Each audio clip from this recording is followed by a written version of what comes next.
आज 7 नोव्हेंबर 2025 रोजीही पेठ मोहल्ल्यात सर्रासपणे गोवंश जनावरांच्या रात्री कत्तली करून दिवसाढवळ्या गोवंश मांस विक्री सुरूच।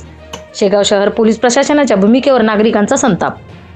संतनगरी शेगाव येथील पेठ मोहल्ला भागात आज 7 नोव्हेंबर 2025 रोजीही गोवंश जनावरांची कत्तल करून उघड्यावर गोवंश हत्या बंदी कायदा जुगारात सर्रासपणे गोवंश जनावरांची मांस विक्री सुरूच असल्याचा आरोप नागरिकांनी केला आहे। याबाबत महाराष्ट्र न्यूज 1 ने अनेकदा बातम्या प्रसारित केल्या, मात्र शेगाव शहर पोलीस प्रशासनाकडून ठोस कारवाई न झाल्याने नागरिकांमध्ये तीव्र नाराजी आहे। स्थानिकांच्या म्हणण्यानुसार गोवंश कायद्याचे उल्लंघन करून उघड्यावर गोवंश जनावरांचे मांस विक्री होत असून अस्वच्छता, दुर्गंधी यामुळे आरोग्याचा धोका वाढला असून तक्रारी करूनही कारवाई होत नसल्याच्या भावना व्यक्त होत आहेत। कायद्याची अंमलबजावणी फक्त कागदावरच आहे का, असा सवाल नागरिक उपस्थित करत आहेत। महाराष्ट्र न्यूज 1 ने प्रशासनाशी संपर्क साधला असता चौकशी सुरू आहे, योग्य कारवाई करू असे उत्तर देण्यात आले, मात्र प्रत्यक्ष कारवाई अद्याप झालेली नाही असा आरोप नागरिकांनी केला आहे।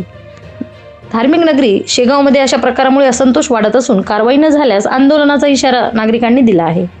महाराष्ट्र न्यूज 1 या प्रकरणाचा सातत्याने पाठपुरावा करणार आहे। महाराष्ट्र न्यूज 1 साठी मुख्य संपादक इस्माईल शेख, उपसंपादक रंजना राठोड, व्हिडिओ जर्नलिस्ट विवेक शेगावकर, शेगाव, जिल्हा बुलढाणा।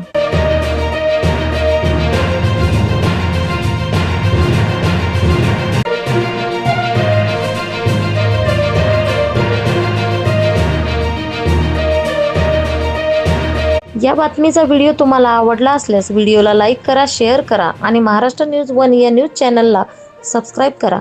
धन्यवाद।